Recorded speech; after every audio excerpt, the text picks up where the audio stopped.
Hi friends, welcome to Lakshmi maths. இன்னைக்கு என்ன பார்க்க போறோம்னா, ரயில்வேல ப்ரீவியஸ் இயர்ல கேட்ட மேக்ஸ் அண்ட் ரீசனிங் கொஸ்டின்ஸ் வந்து பார்க்க போறோம். ஃபர்ஸ்ட் கொஸ்டின் பாருங்க. ஸோ ஒரு சிம்பிளிபிகேஷன் கொஸ்டின் வந்து கொடுத்துருக்காங்க. இதுக்கு நாம என்ன பண்ணணும், போர்டு மாஸ் ரூல் வந்து அப்ளை பண்ணணும். ஸோ போர்டு மாஸ் ரூல்ல பீனா என்னது பிராக்கெட், ஓனா ஆஃப், டினா டிவிஷன், எம்னா மல்டிபிளிகேஷன், ஏனா அடிஷன், எஸ்னா சப்ராக்ஷன். ஃபர்ஸ்ட் பிராக்கெட்ல இருக்கிறத முடிச்சு விடணும். ஓகே, சோ இந்த பிராக்கெட் பாருங்க. சோ இந்த பிராக்கெட்டுக்குள்ளேயே ஒரு கர்லி ஃப்ரேஸ் பிராக்கெட்டும் இருக்கு, இன்னொரு பிராக்கெட்டும் இருக்கு. அப்போ பிராக்கெட்டுக்குள்ள இருக்க பிராக்கெட்டை ஃபர்ஸ்ட் முடிச்சு விடலாம். ஓகேவா? சோ இங்க உள்ள இருக்க குட்டி பிராக்கெட்டை ஃபர்ஸ்ட் முடிக்கலாம். சோ இதுல அப்ளை பண்ணீங்கன்னா 10 பிளஸ் 3 எத்தனை 13. 13ல 4 போச்சுன்னா எத்தனை 9ன்னு கிடைக்குமா? அப்ப இந்த பிராக்கெட் ஃபுல்லா உங்களுக்கு என்ன கிடைச்சிருது 9ன்னு கிடைச்சிருது. ஓகேவா? சோ அடுத்து சோ இந்த பிராக்கெட் ஃபுல்லா 9ன்னு மாத்தியாச்சு. இந்த பிராக்கெட் சோ இந்த கர்லி பிரைஸ் பாத்தீங்கன்னா 6 மைனஸ் 9ன்னு இருக்கும். அப்படிதானே? சோ 6 இந்த பிராக்கெட் ஃபுல்லா 9ன்னு மாத்தியாச்சு. 6 மைனஸ் 9 எத்தனை -3 கிடைக்கும். பெரிய நம்பர்ல இருந்து சின்ன நம்பரை கழிச்சு பெரிய நம்பர்ல உள்ள அடையாளத்தை போடணும். அப்போ -3 கிடைக்குமா? அப்ப ஆன்சர் -3 இருக்கும். இப்போ இந்த பிராக்கெட் எடுத்துக்கோங்க. இந்த இதுல இருந்து இது வரைக்கும் உள்ளது. சோ வெளியில என்ன இருக்கு 9 இருக்கு. 9 மைனஸ் இந்த கர்லி பிரைஸ் பிராக்கெட் ஃபுல்லா, இந்த கர்லி பிரைஸ் பிராக்கெட் ஃபுல்லா என்ன கொண்டு வந்துட்டோம் -3 கொண்டு வந்துட்டோம். அப்ப 9 மைனஸ் ஆஃப் -3 இருக்குமா? மைனஸ் ஆஃப் -3 இருக்கும். அப்போ 9 பிளஸ் 3 எத்தனை 12. அப்ப இந்த பிராக்கெட்ல இருந்து இந்த பிராக்கெட் வரைக்கும் நம்ம என்ன கொண்டு வந்துட்டோம் 12ன்னு கொண்டு வந்துட்டோம். இந்த பிராக்கெட்டை ஃபுல்லா நம்ம எதால டிவைட் பண்ணணும் 2ஆல டிவைட் பண்ணணும். அப்ப 2ஆல டிவைட் பண்ணா உங்களுக்கு என்ன கிடைக்கும் 6ன்னு கிடைக்குமா? அப்போ இந்த பிராக்கெட் ஃபுல்லா இப்ப வெளியில இருக்க 22 எழுதிக்கோங்க. இந்த பிராக்கெட்டை ஃபுல்லா என்ன கொண்டு வந்துட்டோம் 12ன்னு கொண்டு வந்துட்டோம். சோ -12 டிவைடட் பை இங்க 2 இருக்கா? So 2 into 2. சோ இன்டு 3யா? So 2 into 3. ஓகேவா? சோ இதை கட் பண்ணீங்கன்னா 6ன்னு கிடைக்கும். அடுத்து 22 மைனஸ் 18 இருக்கும். So 22 minus 18 4. அப்ப இந்த கொஸ்டினுக்கான ஆன்சர் என்ன 4. 4ங்கிறது ஆப்ஷன் பி. ஓகே, சோ கிளியரா தெளிவா புரியுது. 22 மைனஸ் 18 4ன்னு கிடைச்சது. 4ங்கிறது ஆப்ஷன் பி. புரியுதா? ஒண்ணுமே பண்ணல. இந்த பிராக்கெட்டை 1 பை 1 முடிச்சுட்டே வரணும். அதுக்கப்புறம் போர்டு மாஸ் ரூலை கரெக்டா அப்ளை பண்ணணும். பிராக்கெட்டுக்குள்ள போய் போர்டு மாஸ் ரூல் அப்ளை பண்ணி ஃபர்ஸ்ட் இந்த பிராக்கெட்டை முடிக்கும் போது உங்களுக்கு ஆன்சர் என்ன வந்துச்சு 9ன்னு கிடைச்சது. அதுக்கப்புறம் இது டிஃபரன்ஸ் எடுக்கும்போது -3ன்னு கிடைச்சது. 9 பிளஸ் 3 12. 12 2ஆல டிவைட் பண்ணா 6. 6 இன்டு 3 18. 22 18. 22ல இருந்து 18 கழிச்சு ஆன்சர் என்ன வந்துச்சு 4ன்னு வந்துச்சு. ஓகே, அடுத்த கொஸ்டின் போலாமா? இந்த கொஸ்டின்ல பாருங்க. an object travels the first 200 meter in 20 seconds and the next 200 meter in 30 seconds. The average speed of the object is. ஒரு பொருள் முதல் 200 மீட்டர் தூரத்தை 20 வினாடிகளிலும் அடுத்த 200 மீட்டர் தூரத்தை 30 வினாடிகளிலும் பயணிக்கிறது. பொருளின் சராசரி வேகம் என்ன அப்படின்னு கேட்டிருக்காங்க. ரொம்ப ஈஸியான கொஸ்டின். நமக்கு வந்து ரெண்டு ஸ்பீடு வந்து கொடுத்திருக்காங்க. ரெண்டு ஸ்பீடு கொடுத்திருந்தாங்க அப்படின்னா டிஸ்டன்ஸ் வந்து உங்களுக்கு கான்ஸ்டன்டா இருக்கு அப்படின்னா நமக்கு வந்து என்னது ஆவரேஜ் ஸ்பீடுக்கான ஃபார்முலா என்ன 2ab divided by a plus பின்னு போடுவோம். ஓகே, சோ இங்க பாத்தீங்கன்னா இங்க ஒரு டிஸ்டன்ஸ் கொடுத்திருக்காங்க, இங்க ஒரு டிஸ்டன்ஸ் கொடுத்திருக்காங்க. அப்ப இந்த இடத்துல ஆவரேஜ் ஸ்பீடுங்கிறது யாரு total distance divided by total time. இதுதான் உங்களுக்கு என்னவா இருக்கும் ஆவரேஜ் ஸ்பீடா இருக்கும். அப்ப நம்ம என்ன பண்ணலாம் average speed equal to total distance எவ்வளவு இதுல ஒரு 200 மீட்டர். சோ 200 பிளஸ் இங்க ஒரு 200 metre 200 divided by total time எவ்வளவு இதுல கடக்கிறதுக்கு ஒரு 20 செகண்ட், அடுத்து ஒரு 30 செகண்ட். சோ 20 பிளஸ் 30ன்னு எழுதிடலாமா? அப்ப ஆன்சர் என்ன வரும் 400 பை 50ன்னு கிடைக்கும். சோ கட் பண்ணோம் அப்படின்னா உங்களுக்கு என்ன வரும் 8 மீட்டர் பெர் செகண்ட் கிடைக்கும். 8 மீட்டர் பெர் செகண்ட்ங்கிறது ஆப்ஷன் ஏ. ஓகே, சோ ரெண்டு விதமா நாம படிச்சிருப்போம். எங்க சொல்லி கொடுத்திருப்பேன்னா டைம் அண்ட் டிஸ்டன்ஸ்ல வந்து சொல்லி கொடுத்திருப்பேன். அதாவது ஆவரேஜ் ஸ்பீடு கண்டுபிடிக்கிறதுக்கு உங்களுக்கு டிஸ்டன்ஸ் வந்து கான்ஸ்டன்டா இருக்கு அப்படின்னா நம்ம 2ab divided by a plus b. For example இங்க தென்காசி இருக்கு. தென்காசில இருந்து திருநெல்வேலி போறோம். ஓகேவா? சோ தென்காசில இருந்து திருநெல்வேலி போகும்போது ஒருத்தர் 50 கிலோமீட்டர் பெர் அவர் வேகத்துல போறாரு. திருப்பி திருநெல்வேலியில இருந்து தென்காசி வரும்போது 60 கிலோமீட்டர் பெர் அவர் வேகத்துல வர்றாரு. அப்படின்னா இந்த இடத்துல ஆவரேஜ் ஸ்பீடுங்கிறது யாருன்னா 2ab divided by a plus b. ஏங்கிறது ஃபர்ஸ்ட் ஸ்பீடு, பிங்கிறது செகண்ட் ஸ்பீடு. ஏன்னா தென்காசில இருந்து திருநெல்வேலிக்குள்ள டிஸ்டன்ஸும் திருநெல்வேலியில இருந்து தென்காசிக்கு உள்ள டிஸ்டன்ஸும் என்னது சேம் தான். அப்படிதானே? அப்ப இங்க டிஸ்டன்ஸ் வந்து என்னவா இருக்கு கான்ஸ்டன்டா இருக்கு. அப்படி டிஸ்டன்ஸ் கான்ஸ்டன்டா இருந்தா இந்த ஃபார்முலா வந்து யூஸ் பண்ணணும் ஆவரேஜ் ஸ்பீடுக்கு. அப்படி இல்லைன்னா ஆவரேஜ் ஸ்பீடுக்கான ஃபார்முலா என்னன்னா total distance divided by total time. இந்த ஃபார்முலா வந்து யூஸ் பண்ணணும். ஓகேவா? சோ இது எல்லாமே பேசிக்ஸ் நம்மளோட ஆல் இன் ஒன் கோர்ஸ்ல உங்களுக்கு வந்து சொல்லி கொடுத்திருக்கேன். தெரியாத ஸ்டூடெண்ட்ஸ் வந்து ஆல் இன் ஒன் கோர்ஸ்ல பாத்துக்கோங்க. ஓகே, அடுத்த கொஸ்டின் போலாமா? அடுத்த கொஸ்டின் பாருங்க. கொஸ்டின்ல என்ன சொல்லிருக்காங்க what will be the ratio of simple interest earned by a certain amount at the same rate of interest for 4 years and that for 8 years. ஒரு குறிப்பிட்ட தொகைக்கு 4 ஆண்டுகள் மற்றும் 8 ஆண்டுகளுக்கு அதே வட்டி விகிதத்தில் ஈட்டப்படும் தனி வட்டியின் விகிதம் என்னவாக இருக்கும் கேட்டிருக்காங்க. ரொம்ப ஈஸியான கொஸ்டின். பீன்னு ஒரு அமௌண்ட் வந்து பேங்க்ல போடுறீங்க, ஓகேவா? இதே பீங்கிற அமௌண்ட்டை இன்னொரு பேங்க்லயும் போடுறீங்க, ஓகே? சோ இந்த பேங்க்ல எத்தனை வருஷம் போட்டிருக்கீங்கன்னா 4 வருஷம் போட்டிருக்கீங்க. இந்த பேங்க் உங்களுக்கு கொடுக்கக்கூடிய வட்டி எவ்வளவுன்னா 6%. அதே பீங்கிற அமௌண்ட்டை இன்னொரு பேங்க்ல போட்டிருக்கீங்க, 8 வருஷத்துக்கு போட்டிருக்கீங்க. இந்த பேங்க் உங்களுக்கு கொடுக்கக்கூடிய வட்டி எவ்வளவுன்னா அதே 6% வட்டி தான் போடுறாங்க. அப்ப ரெண்டு பேங்க்லயும் கொடுக்கக்கூடிய தனி வட்டியோட விகிதம் என்னன்னு கேட்டிருக்காங்க. சோ பிஎன்ஆர் டிவைடட் பை 100 இதுதானே தனி வட்டியோட ஃபார்முலா. அப்போ ஃபர்ஸ்ட் பேங்க்ல உங்களுக்கு என்ன வரும்? P into number of years எத்தனை 4 into R divided by 100. Okay, அதே மாதிரி ரெண்டாவது பேங்க்ல பாத்தீங்கன்னா P into rate of interest R தான், நம்பர் ஆஃப் இயர்ஸ் எத்தனை 8. So 8 divided by 100. ஸோ இப்போ நீங்க என்ன பண்ணலாம்? இந்த 100 கேன்சல் ஆகிரும், இந்த பி கேன்சல் ஆகிரும், ஆர் கேன்சல் ஆகிரும். ஸோ ஆன்சர் உங்களுக்கு என்ன வரும்? 1:2 கிடைக்கும். அப்ப இதுக்கான ஆன்சர் என்ன? ஃபர்ஸ்ட் பேங்க்ல உங்களுக்கு கிடைக்கக்கூடிய வட்டி 1 பங்கு, ரெண்டாவது பேங்க்ல கிடைக்கக்கூடிய வட்டி எத்தனை 2 பங்கு. ஓகேவா? ஸோ ஆன்சர் என்ன? 1:2. 1:2ங்கிறது ஆப்ஷன் சி. ஓகே, இந்த கொஸ்டினை பேப்பர் பெண்ணே இல்லாம ஈஸியா சால்வ் பண்ணிடலாம். உங்களுக்கு புரியணுங்கிறதுக்காக தான் உங்களுக்கு இந்த பேங்க்ல பீன் போட்டிருக்கோம், இந்த பேங்க் கொடுக்கக்கூடிய வட்டி 6, அதே மாதிரி இந்த பேங்க்லயும் பீங்கிற அமௌண்ட் போட்டிருக்கோம், இது கொடுக்கக்கூடிய வட்டி 6ன்னு அசியூம் பண்ண சொன்னேன்.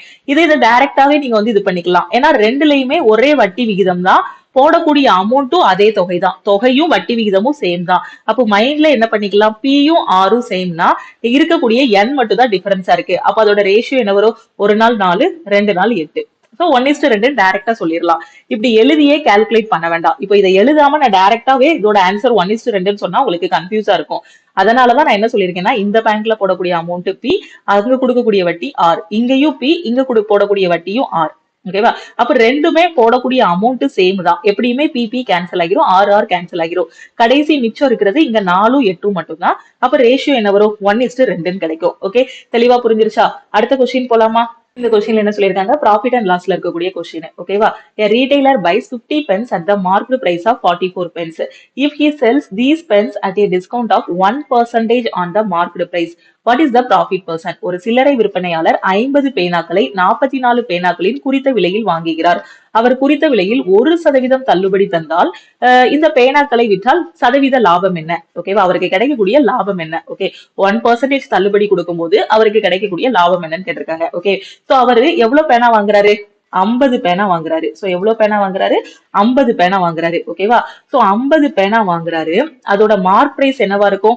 50 பேனாவோட மார்க் பிரைஸ் என்னவா இருக்கும்? 50 ரூபாயா இருக்கும். அப்படிதானே? ஒரு பேனாவுக்கு 1 ரூபான்னு வச்சுக்கோங்க, இல்ல 2 ரூபாய், நீங்க எப்படினாலும் அசியூம் பண்ணிக்கோங்க. ஓகேவா? ஒரு பேனாவோட விலை 1 ரூபான்னு வச்சுக்கோங்க. அப்ப 50 பேனாவோட குறித்த விலை என்னவா இருக்கும்? 50 ரூபாயா இருக்கும். ஆனா அவருக்கு என்ன கொடுக்குறாங்க? 44 பேனாவுக்குள்ள காசை மட்டும் நீங்க தந்துட்டு என்கிட்ட இருந்து 50 பேனா வாங்கிக்கலாம் அப்படின்னு கடையில சொல்றாங்க. ஓகேவா? 50 பேனாவோட குறித்த விலை 50 ரூபாய். இப்போ நம்ம கடைக்கு போறோம். சோ என்ன பண்ணுவோம்? மொத்த கடையில வாங்கும்போது கொஞ்சம் கம்மி பண்ணி கொடுப்பாங்க. 50 பேனா வாங்கிட்டாரு, ஆனா எவ்வளவு காசு கொடுக்குறாரு? 44 பேனாக்குள்ள காசு தான் கொடுக்குறாரு. ஓகேவா? அப்ப அவரோட காஸ்ட் பிரைஸ் என்னவா இருக்கும்? 50 பேனாவோட விலை 50 ரூபாய்.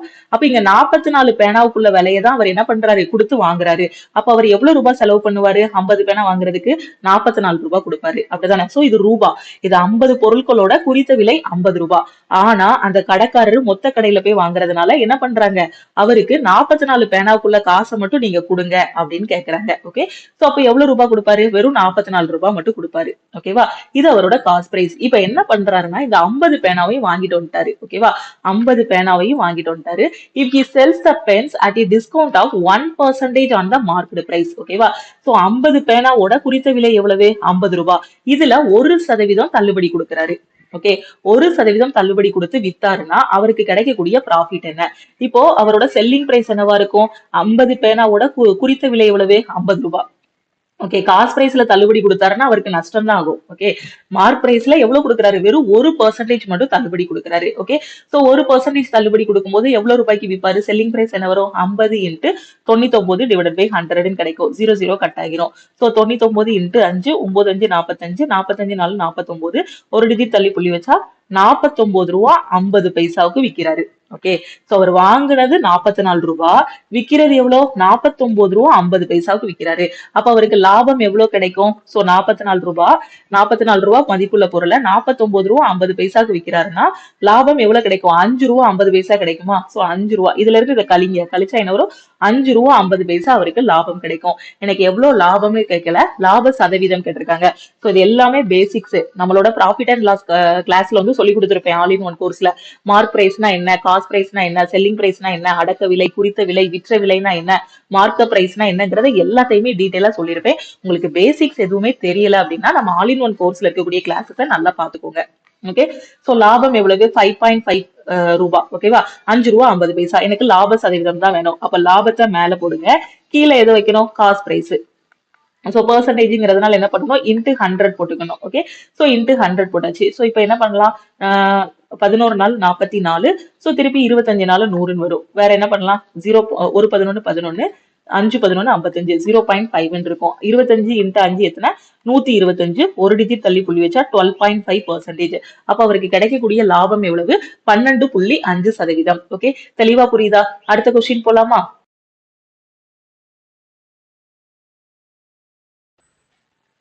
இந்த கொஸ்டின்ல பாருங்க, what is the third proportional of 5x² and 3xy? 5x² 3xy இன் மூன்றாவது விகிதாச்சாரம் என்னன்னு கேட்டிருக்காங்க. சோ நமக்கு a, b யோட தேர்ட் ப்ரொபோர்ஷன் கண்டுபிடிக்கிறது எப்படி? சோ ரேஷியோ அண்ட் ப்ரொபோர்ஷன் கிளாஸ்ல சொல்லி கொடுத்திருக்கேன். எப்படி கண்டுபிடிப்போம்? b² a. இதுதானே ஷார்ட்கட். அப்ப a யோட வேல்யூ 5x² எடுத்துக்கோங்க, b யோட வேல்யூ வந்து 3xy எடுத்துக்கோங்க. அப்ப b²ங்கும் போது உங்களுக்கு என்ன வரும்? 3xy the whole square divided by a யோட வேல்யூ என்ன வரும்? 5x² கிடைக்கும். ஓகே. இதை ஸ்கொயர் பண்ணா என்ன வரும்? 9x² y² divided by 5x² கிடைக்கும். சோ x² கேன்சல் ஆகிரும். அப்ப ஆன்சர் என்ன வரும்? 9y² by 5 கிடைக்கும். அப்ப இந்த கொஸ்டினுக்கான ஆன்சர் என்ன? 9y² by 5. ஓகே. சோ இந்த மாதிரி தேர்ட் ப்ரொபோர்ஷன் கண்டுபிடிக்கிறது, ஃபோர்த் ப்ரொபோர்ஷன் கண்டுபிடிக்கிறது எல்லாமே நம்மளோட ஆல் இன் ஒன் கோர்ஸ்ல மேக்ஸ்ல உங்களுக்கு சொல்லி கொடுத்துருக்கேன். ஓகே. சோ பேசிக்ஸ் தெரியலன்னா நீங்க அதுல பாத்துக்கோங்க. இந்த கொஸ்டின்ல பாருங்க, a train crossed a 120 meter long platform in 12 seconds and 165 meter long platform in 15 seconds. The speed of the train was. ஒரு ரயில் 120 மீட்டர் நீள நடைமேடையை 12 வினாடிகளிலும் 165 மீட்டர் நீள நடைமேடையை 15 வினாடிகளிலும் கடந்தது எனில் ரயிலின் வேகம் என்னன்னு கேட்டிருக்காங்க. ரொம்பவே ஈஸியான கொஸ்டின். ஓகே. சோ என்னது? Speed equal to distance divided by time. ஒரு ட்ரெயின் இன்னொரு ட்ரெயினை கிராஸ் பண்ணுது அப்படின்னா அந்த இடத்துல டிஸ்டன்ஸ்ங்கிறது யாரு? இந்த ட்ரெயினோட லென்த் பிளஸ் இந்த ட்ரெயினோட லென்த். ஒரு ட்ரெயின் இன்னொரு ட்ரெயினுக்குள்ள இருக்க ஒரு பர்சனை கிராஸ் பண்ணி போகுதுன்னா இந்த இடத்துல டிஸ்டன்ஸ்ங்கிறது யாரு? இந்த ட்ரெயினோட லென்த் தான் டிஸ்டன்ஸ். ஒரு ட்ரெயின் ஒரு பிளாட்ஃபார்மையோ ஒரு பிரிட்ஜையோ கிராஸ் பண்ணி போகுதுன்னா அந்த இடத்துல டிஸ்டன்ஸ்ங்கிறது யாரு? ட்ரெயினோட லென்த் பிளாட்ஃபார்மோட லென்த் ரெண்டையும் ஆட் பண்ணா அதுதான் நமக்கு டிஸ்டன்ஸா இருக்கும். ஓகே. சோ இது எல்லாமே உங்களுக்கு டைம் அண்ட் டிஸ்டன்ஸ்ல ட்ரெயின் ப்ராப்ளம்ஸ்க்கு கீழே வந்து சொல்லி கொடுத்திருப்பேன். இடத்துல பாத்தீங்கன்னா நமக்கு ட்ரெயினோட ஸ்பீடு வந்து தெரியாது. ஓகேவா? சோ ட்ரெயினோட ஸ்பீடை வந்து நீங்க என்ன பண்ணிக்கோங்க? எக்ஸ்ன்னு எடுத்துக்கோங்க. ஓகேவா? சோ வேற என்ன சொல்லியிருக்காங்க? ட்ரெயினோட லென்த்தும் தெரியாது. ஏன்னா ட்ரெயின் வந்து பிரிட்ஜ வந்து கடக்குது. ஓகே. நடைமேடை வந்து கடக்குது, பிளாட்ஃபார்ம் கடக்கிறதுனால சோ ட்ரெயினோட லென்த் வேணும், அதை ஒய்ன்னு எடுத்துக்கலாம். சோ இப்போ நம்ம என்ன பண்ணலாம்? நமக்கு என்ன தெரியும்? Speed equal to distance divided by டைம்னு தெரியும். அப்படிதானே? Speed equal to distance divided by டைம்னு தெரியும். இதுல இருந்து நமக்கு டிஸ்டன்ஸ் ஈக்குவல் டு என்ன கொண்டு வரலாம்? ஸ்பீட் இன்டு டைம்னு கொண்டு வரலாமா? So distance. சோ டிஸ்டன்ஸ்ங்கிறது யாரு இந்த இடத்துல? லென்த்ங்கிறது ஃபர்ஸ்ட் என்ன பண்ணுது? ட்ரெயின் வந்து அந்த நடைமேடையே கடக்குது. அப்ப ட்ரெயினோட லென்த் எவ்வளவு? 120 மீட்டர். அப்ப டிஸ்டன்ஸ்ங்கிறது அந்த 120 பிளஸ் ட்ரெயினோட லென்த். ஓகே.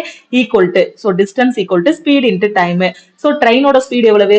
எக்ஸ். அந்த நடைமேடையை கடக்கிறதுக்கு எவ்வளவு நேரம் எடுத்துக்கிறது? 12 வினாடி. சோ இன்டு 12 போட்டுக்கலாமா? அடுத்து என்ன பண்ணணும்? அடுத்து அதே ட்ரெயின் 165 மீட்டர் நீளமுள்ள நடைமேடையை கடக்குது. ஓகே. சோ நடைமேடையோட லென்த் ட்ரெயினோட length equal to speed into time. So x into 15 போட்டுடலாம். ஓகே. சோ இது ஒரு ஈக்குவேஷனா? 12x equal to 120 plus y, 15x equal to 165 plus y இருக்கா? இப்போ இதை ரெண்டாவது சமன்பாடுன்னு வச்சுக்கோங்க, இதை ஒன்னாவது சமன்பாடுன்னு வச்சுக்கோங்க. இதுல இருந்து இதை கழிச்சா என்ன கிடைக்கும்? 15x மைனஸ் 12x எத்தனை? 3x. அடுத்து 165 மைனஸ் 120 என்ன வரும்? 45 கிடைக்கும். y கேன்சல் ஆகிரும். இதுல இருந்து எக்ஸோட வேல்யூ என்ன வரும்? 45/3 போடலாம். சோ 15 மீட்டர் பெர் செகண்ட் உங்களுக்கு கிடைக்கும். ஓகே. சோ கிடைக்கக்கூடிய ஆன்சர் மீட்டர் பெர் செகண்ட்ல வந்திருக்கு. இங்க ஆன்சர் செக் பண்ணுங்க, கிலோமீட்டர் பெர் ஹவர்ல இருக்கு. அப்ப இந்த metre per second kilometre per ஹவரா மாசணும். இது எல்லாமே டைம் அண்ட் டிஸ்டன்ஸோட பேசிக் கிளாஸ்ல சொல்லி கொடுத்திருக்கேன். கிலோமீட்டர் பெர் ஹவரை மீட்டர் பெர் செகண்டா மாத்தணும் அப்படின்னா 5/18 மல்டிப்ளை பண்ணணும். மீட்டர் பெர் செகண்டை கிலோமீட்டர் பெர் ஹவரா மாத்தணும் அப்படின்னா 18/5 மல்டிப்ளை பண்ணணும். அப்படி உல்டாவா வரும். ஓகே, பேசிக்ஸ் தெரியல அப்படின்னா நீங்க ஆல் இன் ஒன் கோர்ஸ்ல போயிட்டு டைம் அண்ட் டிஸ்டன்ஸ்ல ட்ரெயின் ப்ராப்ளம்ஸ் இருக்கும், அதுல பாருங்க. ஓகே, சோ இப்போ நாம என்ன பண்ணலாம், இந்த 15 இன்ட்டு 18/5 போடலாமா? இத 18/5 போடும்போது 4 5 5 3 5 15, சோ 54 கிலோமீட்டர் பெர் ஹவர்னு கிடைக்கும். அப்ப அந்த ட்ரெயினோட வேகம் எவ்வளவு? 54 கிலோமீட்டர் பெர் ஹவர். ஓகே, அடுத்த கொஸ்டின் போலாமா? சோ ரொம்பவே ஈஸியான question. What is the square root of 9 plus 2 root 14? 9 plus 2 root 14 வர்க்கமூலம் என்னன்னு கேட்டிருக்காங்க. சோ இப்போ நாம இதை ரொம்ப ஈஸியா கொண்டு வந்துடலாம். ரூட் ஆஃப் 9 plus 2 root 14 இப்படி வச்சுட்டு யோசிச்சுட்டே இருக்காதீங்க. ரொம்ப சிம்பிளான ட்ரிக் இருக்கு. என்னன்னா இந்த 9 எப்படி எழுதலாம்? 2 plus 7ன்னு எழுதலாமா? ஓகே, பிளஸ் இந்த 2 அப்படி எழுதிக்கோங்க. 2 plus 7 9 தான். 9 அப்படியேனாலும் எழுதலாம். ரூட் ஆஃப் இந்த 14 எப்படி எழுதலாம்? 2 into 7ன்னு எழுதலாமா? ஓகே, சோ இப்போ இந்த 2 நான் எப்படி எழுத போறேன்னா ரூட் 2 the whole square எழுத போறேன். இந்த 7 ரூட் 7 the whole square எழுத போறேன்.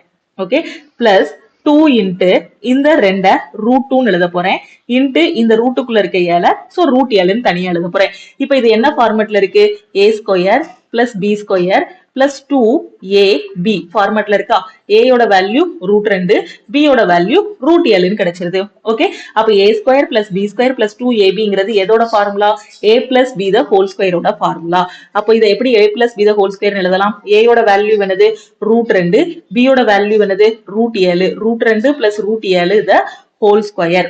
ஓகே, சோ இந்த நான் எப்படி சுருக்கிக்கிட்டேன்? 9 பிளஸ் ரூட் 14 எனக்கு புரியுத மாதிரி, அதாவது எனக்கு எப்படி ஈஸியா இருக்குமோ அதுக்கு தகுந்த மாதிரி நான் சுருக்கிக்கிறேன். 9 பிளஸ் 2 ரூட் 14 நான் எப்படி எழுதிக்கிறேன்? Root 2 plus root 7 the whole square எழுதிக்கிறேன். இப்ப இதுக்கு தானே நான் வர்க்கமூலம் எடுக்கணும், ஸ்கொயர் ரூட் எடுக்கணும். அப்ப இதுக்கு ஸ்கொயர் ரூட் எடுத்தீங்கன்னா root of root 2 plus root 7 the whole square இருக்கும். இந்த ரூட் 2 ஸ்கொயரும் கேன்சல் ஆகி ஃபைனல் ஆன்சர் என்ன கிடைக்கும்? ரூட் 2 பிளஸ் ரூட் 7 கிடைக்கும். Okay, so root 2 plus root 7ங்கிறது ஆப்ஷன் சி. ஓகே, தெளிவா புரியுதா? ரொம்ப ஈஸியான கொஸ்டின். இது ஆல்ரெடி நம்மளோட யூடியூப் ஷார்ட்ஸ்லயும் உங்களுக்கு வந்து நான் சொல்லி கொடுத்திருக்கேன், அப்படிதானே? சோ அடுத்த கொஸ்டின் பாருங்க. அடுத்த கொஸ்டின்ல என்ன சொல்லிருக்காங்க? இந்த கொஸ்டின்ல பாருங்க, அகைன் சிம்பிளிபிகேஷன் தான். சோ இதுக்கு போர்டு மாஸ் ரூல் அப்ளை பண்ணலாமா? சோ 19 into 19/19 இருக்கு. சோ ஃபர்ஸ்ட் என்ன பண்ணணும்? பிராக்கெட்ல இருக்கிறத முடிச்சு விடலாமா? சோ இதை முடிச்சு விட்டா இந்த 0 0 கட் ஆகிரும். சோ 39 பிளஸ் 11 உங்களுக்கு ஆன்சர் என்ன வரும்? 50ன்னு கிடைக்கும். அப்ப இந்த பிராக்கெட் ஃபுல்லா 50ன்னு ஆயிடுச்சு. அடுத்து ஒரு டிவிஷன் இருக்கு. சோ இந்த 19ஐயும் கட் பண்ணிட்டா 1ன்னு இருக்கும். அப்ப 19 into 1 எத்தனை? 19. அடுத்து என்ன இருக்கு? மைனஸ் 14. இந்த பிராக்கெட்டை 50ன்னு மாத்திட்டேன். So plus 50. சோ 50 19 எத்தனை? 69. 69 மைனஸ் 14 ஆன்சர் என்ன வரும்? 6ல 1 போனா 5. சோ 55. இந்த கொஸ்டினுக்கான ஆன்சர் என்ன? 55. ரொம்பவே ஈஸியான கொஸ்டின். ஓகேவா? சோ அடுத்த கொஸ்டின் பார்க்கலாமா? இல்ல என்ன சொல்லிருக்காங்க? the present age of Rahim is 5 times the present age of his daughter Savita. ஓகேவா? சோ ரஹீமோட present age பாத்தீங்கன்னா டாட்டரோட present ageல 5 times எடுத்தா கிடைக்கும். 7 years from now. ஓகேவா? சோ இப்போ இருந்து 7 வருஷத்துக்கு அப்புறம். சோ ரஹீமோடது இது சவிதாவோடது. ஓகேவா? சோ இது 5x இருக்கும், சவிதாவோடது x ன்னு வச்சுக்கலாம். ஓகே, சோ s இங்க கொண்டு வந்துட்டா 5/1 கிடைக்கும். சோ நான் 5x x ன்னு எடுத்துக்கிட்டேன். ஓகேவா? So 7 years from now Rahim will be 3 times as old as Savita. ஓகேவா? இப்போ இருந்து 7 வருஷத்துக்கு அப்புறம் பாத்தீங்கன்னா ரஹீமோட வயசு சவிதாவோட வயசுல 3 டைம்ஸ் ஆகுதான். ஓகேவா? What is the present age of Rahim? ரஹீமோட தற்போதைய வயது என்னன்னு கேட்டிருக்காங்க. சோ இது எப்போ? 7 வருஷத்துக்கு அப்புறமா. ஓகே, இதை ரேஷியோல எப்படி எழுதலாம்? r/s = 3/1 எழுதலாம். சோ இதை 3x x ன்னு வச்சுக்கலாம். ஓகேவா? சோ ரஹீமின் தற்போதைய வயது அவரது மகள் சவிதாவின் தற்போதைய வயதை விட 5 மடங்கு அதிகம். சோ ரஹீம் = 5 into சவிதான்னு போட்டுடலாம். இப்போ ஒரு 7 வருஷம் கழிச்சு பாத்தீங்கன்னா ரஹீம் = 3 டைம்ஸ் சவிதாவா இருக்கு. 7 வருடங்கள் கழித்து ரஹீமின் வயது சவிதாவை விட 3 மடங்கு இருக்கும்னு சொல்லியிருக்காங்க. ரஹீமோட தற்போதைய வயது என்னன்னு கேட்டிருக்காங்க. சோ ரஹீமோட தற்போதைய வயது என்ன? ரஹீமுக்கும் சவிதாவுக்கும் உள்ள ரேஷியோ என்ன? 5x/x. 7 வருஷம் கழிச்சு அது எப்படி மாறுது? சோ இவளுக்கு 7 வயசு கூடும், ரஹீமுக்கும் 7 வயசு கூடும், சவிதாவுக்கும் 7 வயசு கூடும். அப்ப 7 வருஷத்துக்கு அப்புறம் ரஹீமோடது 3 பங்கு, சவிதாவோடது எத்தனை பங்கு மாறுது? 1 பங்கு மாறுது. சோ 3/1 எழுதிடலாமா? இதை ஃப்ரேம் பண்ணிட்டா இதுதான் இந்த கொஸ்டினுக்கான ஆன்சர். ஓகேவா? சோ இதை நீங்க கரெக்டா ஃப்ரேம் பண்ணணும். பிரசன்ட்ல ரேஷியோ 5:1. சோ 5x x ன்னு எடுத்துக்கலாம். 7 வருஷத்துக்கு அப்புறம் 3:1. சோ ஈக்குவல் டு 3/1 போட்டுடலாம். கிராஸ் மல்டிப்ளை பண்ணா 5x + 7 ஈக்குவல் டு 3x + 21 கிடைக்கும். சோ இதை இந்த பக்கம் கொண்டு வாங்க, நம்பர் இந்த பக்கம் கொண்டு போங்க. 5x - 3x எத்தனை 2. சோ 21 - 7 ஆன்சர் என்ன வரும் 14 கிடைக்குமா? அப்ப x ஓட வேல்யூ உங்களுக்கு என்ன வரும் 7 கிடைக்கும். x ஓட வேல்யூ என்ன 7. ஓகே, என்ன கேட்டிருக்காங்க? ரஹீமின் தற்போதைய வயது என்னன்னு கேட்டிருக்காங்க. ரஹீமோட தற்போதைய வயது எத்தனை பங்கு 5 பங்கு. சோ நாம கண்டுபிடிச்சிருக்கிறது ஒரு பங்கு x ஓட வேல்யூ. அப்ப 5 × 7 35. இதுதான் ரஹீமோட தற்போதைய வயதா இருக்கும். 35ங்கிறது ஆப்ஷன் பி. சப்போஸ் சவிதாவோடது கேட்டாங்கன்னா எக்ஸ் தான் ஆன்சர். அப்போ சவிதாவோட வயசு எத்தனை 7 வயசு. ஓகேவா? சப்போஸ் இப்படி கேட்கலாம், ரஹீமோட வயசுக்கும் சவிதாவோட வயசுக்கும் உள்ள வித்தியாசம் என்னன்னு கேட்கலாம். அப்ப 5 - 1 எத்தனை 4 பார்ட் வரும். அப்போ ஒரு பார்ட் 7ன்னா 4 பார்ட் என்ன வரும் 4 × 7 28. ஓகே, சோ தெளிவா புரியுதா? சோ அந்த ரேஷியோ வச்சே சம்ம முடிக்கணும். இந்த டெக்னிக் எல்லாமே உங்களுக்கு நம்மளோட ஆல் இன் ஒன் கோர்ஸ்ல நான் உங்களுக்கு டீச் பண்ணிருக்கேன். சோ தெரியாத ஸ்டூடெண்ட்ஸ் நான் திருப்பியும் சொல்றேன், நம்மளோட ஆல் இன் ஒன் கோர்ஸ்ல எல்லாமே டீச் பண்ணிருப்பேன். மேக்ஸ், ரீசனிங், ஜெனரல் அவேர்னஸ் எல்லாமே டீச் பண்ணிருப்பேன். சோ அதுல பாத்துக்கோங்க. ஓகே, சோ இது எல்லாமே ரயில்வேல ப்ரீவியஸ் இயர்ல கேட்ட கொஸ்டின்ஸ். இது போகவும் இன்னும் நிறைய கொஸ்டின்ஸ் வந்து இருக்கு. சோ இந்த கொஸ்டின்ஸ் எல்லாத்தையும் நாம வந்து அடுத்தடுத்த கிளாஸ்ல பார்க்கலாம். இந்த வீடியோ உங்களுக்கு பிடிச்சிருந்தா லைக் பண்ணுங்க. உங்களுக்கு டவுட்ஸ் இருந்துச்சு அப்படின்னா கமெண்ட் பண்ணுங்க. உங்க ஃப்ரெண்ட்ஸும் எக்ஸாமுக்கு ப்ரிப்பேர் பண்றாங்கன்னா அவங்களுக்கும் இந்த வீடியோவை ஷேர் பண்ணுங்க. அதே மாதிரி நீங்க இன்னும் லக்ஷ்மி மேக்ஸ் ஆப்பை டவுன்லோட் பண்ணல அப்படின்னா பிளே ஸ்டோர்ல போய் லக்ஷ்மி மேக்ஸ் ஆப்பை டவுன்லோட் பண்ணிக்கோங்க. நம்ம ஆப்ல இருக்கக்கூடிய ஆல் இன் ஒன் கோர்ஸுக்கு இன்னைக்கு 80% ஆஃபர் வந்து கொடுத்துருக்கோம். ஸோ இந்த ஆஃபர் வந்து இன்னைக்கு க்ளோஸ் ஆகிரும். இன்னைக்கு ஆல் இன் ஒன் கோர்ஸ்ல ஜாயின் பண்ணக்கூடிய ஸ்டூடெண்ட்ஸ் வெறும் 1599 மட்டும் நீங்க பே பண்ணா போதுமானது. ஓகேவா? சோ இந்த அமௌண்ட் எப்படி பே பண்ணணும் அப்படின்னு பாத்தீங்கன்னா நம்மளோட டீமுக்கு நீங்க வந்து மெசேஜ் அனுப்பணும். ஓகே, இதுதான் லக்ஷ்மி மேக்ஸ் டீமோட வாட்ஸ்அப் நம்பர். ஓகேவா? சோ இந்த நம்பருக்கு இன்னைக்கு நீங்க இந்த ஆஃபர்ல ஜாயின் பண்ண போறீங்க அப்படின்னா இன்னைக்கு ஆல் இன் ஒன் கோர்ஸோட பிரைஸ் வந்து 1599 தான். இந்த ஆஃபர் இன்னைக்கு நைட் 12 o'clock முடிஞ்சிடும். சோ இன்னைக்கு ஆல் இன் ஒன் கோர்ஸ்ல ஜாயின் பண்ணக்கூடிய ஸ்டூடெண்ட்ஸ் இந்த நம்பருக்கு I want to join all in one course அப்படின்னு நீங்க அனுப்புனீங்க, மெசேஜ் அனுப்புனீங்க அப்படின்னா கோர்ஸோட ஃபீஸ் வந்து வெறும் 1599 தான். சோ இந்த அமௌண்ட்ல நீங்க வந்து டைரக்டா ஜாயின் பண்ணிக்கலாம். ஓகேவா? சோ ஆல் இன் ஒன் கோர்ஸ்னா என்ன அப்படின்னு பாத்தீங்கன்னா எல்லா காம்படிட்டிவ் எக்ஸாமுமே கவர் பண்ற மாதிரி ஒரே பேக்கேஜா கொடுத்திருப்போம். ரயில்வே, எஸ்எஸ்சி, பேங்க், டிஎன்பிஎஸ்சி எல்லா எக்ஸாமும் கவர் பண்ற மாதிரி, அது போக அது பிளேஸ்மெண்ட் ட்ரைனிங். ஓகேவா? சோ இது எல்லா கிளாஸஸுமே இதுலயே ப்ரொவைட் பண்ணிருப்போம். இந்த ஒரு கோர்ஸ் மட்டும் ஜாயின் பண்ணா போதுமானது. பிகினரா இருக்கிறவங்க வேற எந்த ஒரு கிளாஸுமே நீங்க ஜாயின் பண்ண வேண்டாம். ஆஃப்லைன் கிளாஸ் எதுவுமே ஜாயின் பண்ண வேண்டாம். நம்மளோட ஆல் இன் ஒன் கோர்ஸ் மட்டுமே நீங்க ஃபாலோ பண்ணாலே 100% உங்களால ஃபர்ஸ்ட் அட்டெம்ப்ட்ல எக்ஸாம் வந்து கிளியர் பண்ண முடியும். இதுல பிரிலிம்ஸ், மெயின்ஸ் ரெண்டுமே கவர் பண்ணிருப்போம். CBT 1, CBT 2 ரெண்டும் கவர் பண்ணிருப்போம். கிளாஸஸ் எல்லாமே தமிழ் அண்ட் இங்கிலீஷ்ல இருக்கும். சோ உங்களுக்கு கிளாஸ் எல்லாமே நம்மளோட ஆப்ல தான் நடக்கும். ஆப்போட நேம் என்னன்னா லக்ஷ்மி மேக்ஸ். ஓகேவா? சோ நீங்க என்ன பண்ணுங்கன்னா பிளே ஸ்டோர்ல நம்மளோட லக்ஷ்மி மேக்ஸ் ஆப்பை டவுன்லோட் பண்ணிக்கோங்க. டவுன்லோட் பண்ணிட்டு உங்களோட மொபைல் நம்பர் மட்டும் என்டர் பண்ணி லாகின் பண்ணிக்கோங்க. ஓகே, லாகின் பண்ணதும் நீங்க நம்மளோட ஆல் இன் ஒன் கோர்ஸ்ல ஜாயின் பண்ணதுக்கு அப்புறம் உங்களுக்கு கிளாஸஸ், டெஸ்ட், PDF எல்லாமே ஆப்லயே கொடுத்துருவோம். நம்ம ஆப்பை பாத்தீங்கன்னா நீங்க iOSல டவுன்லோட் பண்ணிக்கலாம். அதே மாதிரி நீங்க PC, லேப்டாப் என்ன வச்சிருந்தாலுமே நம்ம கிளாஸஸ் எல்லாமே அக்சஸ் பண்ணிக்கலாம். ஓகேவா? சோ அதே மாதிரி ஆண்ட்ராய்ட் போன்லயும் நீங்க வந்து பாத்துக்கலாம். கிளாஸஸ் பாத்தீங்கன்னா A to Z எல்லாமே கவர் ஆகிருக்கும். ரயில்வே எக்ஸாம் அப்படின்னா ரயில்வேக்கு கீழே வரக்கூடிய எல்லா எக்ஸாமும், சுருக்கமா சொல்ல போனா 50க்கும் மேல இருக்கக்கூடிய சென்ட்ரல் கவர்மெண்ட் எக்ஸாம் எல்லாமே இந்த ஒரு கோர்ஸ்லயே கவர் பண்ணிருப்போம். உங்க ஃப்ரெண்ட்ஸ் யாராவது எக்ஸாமுக்கு ப்ரிப்பேர் பண்றாங்க, இல்ல என்ன எக்ஸாம் படிக்கணும்னு தெரியாம இருக்காங்கன்னா அவங்களுக்கும் மறக்காம நம்ம கோர்ஸோட லிங்க், நம்ம யூடியூப் சேனலோட லிங்க் வந்து ஷேர் பண்ணுங்க. ஓகே, இந்த சப்ஜெக்ட்ஸ் எல்லாமே கவர் பண்ணிருப்போம். அது போக previous year question, revision classes, test எல்லாமே கொடுத்திருப்போம். டெஸ்ட்னு பாத்தீங்கன்னா உங்களுக்கு டெய்லி டெஸ்ட், வீக்லி டெஸ்ட் எல்லாமே ப்ரொவைட் பண்ணிருப்போம். கிளாஸஸ் பாத்தீங்கன்னா ஒரு 2000க்கும் மேல உங்களுக்கு கிளாஸஸ் வந்து இது வரைக்கும் அப்லோட் பண்ணிருக்கோம். Recorded classes plus live classes ரெண்டுமே இருக்கும். ஓகேவா? சோ டெஸ்ட்னு பாத்தீங்கன்னா ஒவ்வொரு டாபிக் முடிய உங்களுக்கு டெஸ்ட் இருக்கும். அதே மாதிரி வாரம் டெஸ்டும் கண்டக்ட் பண்ணிடுவோம். ஓகே, ஆல் இன் ஒன் கோர்ஸோட ஃபீஸ் பாத்தீங்க அப்படின்னா ஆப்ல போய் பாத்தீங்கன்னா 2500 இருக்கும். ஆப்ல இது ஆஃபர் பிரைஸ் தான். ஓகேவா? சோ இந்த ஆஃபருக்கும் எக்ஸ்ட்ரா ஆஃபர் போட்டதுனாலதான் சோ இந்த பிரைஸ் வந்து பிக்ஸ் பண்ணிருக்கோம். ஓகேவா? சோ இந்த அமௌண்ட் நீங்க பே பண்ண வேண்டாம். சோ இன்னைக்கு ஜாயின் பண்ணக்கூடிய ஸ்டூடெண்ட்ஸ் வெறும் 1599 மட்டும் பே பண்ணா போதுமானது. ஒன்ஸ் நீங்க பே பண்ணிட்டீங்கன்னா உங்களுக்கு லைஃப் டைம் வேலிடிட்டி வந்து கொடுத்துருவோம். ஓகேவா? சோ கரெக்டா ஃபாலோ பண்ணுங்க. இதுல இருக்கிறத மட்டுமே நீங்க படிச்சாலே உங்களால ஃபர்ஸ்ட் அட்டெம்ப்ட்ல கிளியர் பண்ண முடியும். கிளாஸஸ், டெஸ்ட், அந்த டெஸ்டோட ரேங்க், உடனே உங்களோட மார்க் பாத்துக்கலாம். PDFs, லைவ் கிளாஸ் எல்லாமே ப்ரொவைட் பண்ணிருப்போம். So all in one course இந்த வாய்ப்பை மிஸ் பண்ணிடாதீங்க. 1599க்கு எங்கேயுமே கிளாஸஸ் வந்து தமிழ் அண்ட் இங்கிலீஷ்ல லைஃப் டைம் வேலிடிட்டில எல்லா எக்ஸாமும் கவர் ஆகுற மாதிரி கிளாஸஸ் வந்து கொடுக்க மாட்டாங்க. சோ நம்மளோட லக்ஷ்மி மேக்ஸ் ஆப்ல இருக்கு. முடிஞ்ச அளவுக்கு உங்க ஃப்ரெண்ட்ஸுக்கும் இந்த வீடியோவை ஷேர் பண்ணுங்க. ஓகேவா? சோ எப்படி ஜாயின் பண்ணணும் அப்படின்னா ப்ரொசீஜர் என்னன்னா இந்த வாட்ஸ்அப் நம்பரை நோட் பண்ணிக்கோங்க. இந்த வாட்ஸ்அப் நம்பரை உங்க போன்ல லக்ஷ்மி மேக்ஸ் போட்டு சேவ் பண்ணிக்கோங்க.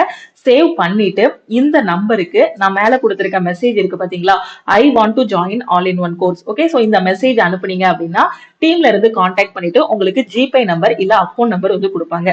ஓகே, சோ இந்த அக்கௌண்ட் நம்பர் இல்லனா ஜிபே நம்பருக்கு நீங்க 1599 பே பண்ணிட்டு உங்களோட ஸ்கிரீன்ஷாட் மட்டும் சென்ட் பண்ணுங்க. பேமெண்டோட ஸ்கிரீன்ஷாட் சென்ட் பண்ணீங்க அப்படின்னா ஒரு 2 to 3 ஹவர்ஸ்ல டீம் வந்து பேக் எண்ட்ல இருந்து உங்களுக்கு அக்சஸ் வந்து கொடுத்துருவாங்க. ஓகே, வேற எதுவும் டவுட் இருக்கு அப்படின்னா மறக்காம இந்த நம்பருக்கு வாட்ஸ்அப் பண்ணுங்க. சோ எல்லாமே அதிலே கவர் ஆகிரும். உங்களுக்கு பெர்ஃபெக்ட்டா இருக்கும். கிளாஸஸ் எல்லாமே ஸ்டடி மெட்டீரியல்ஸ், டெஸ்ட் எல்லாமே ப்ரொவைட் பண்ணிருப்போம். ஓகேவா? சோ முடிஞ்ச அளவுக்கு உங்க ஃப்ரெண்ட்ஸுக்கும் இந்த வீடியோவை ஷேர் பண்ணுங்க. அது மாதிரி டெய்லி யூடியூப்ல வரக்கூடிய கிளாஸஸை மிஸ் பண்ணாம பாருங்க. ஓகேவா? நம்ம டெலிகிராம் குரூப், டெலிகிராம் சேனல்ல நீங்க இன்னும் ஜாயின் பண்ணனா டெலிகிராம் குரூப் அண்ட் சேனலையும் ஜாயின் பண்ணிக்கோங்க. ஓகேவா? சோ அதே மாதிரி இந்த கிளாஸ்ல ஜாயின் பண்ணக்கூடிய ஸ்டூடெண்ட்ஸுக்கு உங்களோட டவுட் எல்லாமே கிளாரிஃபை பண்றதுக்கு வாட்ஸ்அப் குரூப்பும் கொடுத்துருவோம். ஓகேவா? சோ வாட்ஸ்அப் குரூப் எல்லாமே இருக்கும். இதை தாண்டி வேற எதுவுமே நீங்க படிக்கிற மாதிரி இருக்காது. இதை மட்டும் கரெக்டா படிச்சீங்கன்னா போதும், கண்டிப்பா ஒரு 4 மாசத்துல ஒரு காம்படிட்டிவ் எக்ஸாம் வந்து கிளியர் பண்ணிடலாம். ஓகே, வேற எதுவும் டவுட் இருக்கு அப்படின்னா மறக்காம இந்த நம்பருக்கு வாட்ஸ்அப் பண்ணுங்க. திருப்பியும் அடுத்த கிளாஸ்ல மீட் பண்ணுவோம். தேங்க்யூ.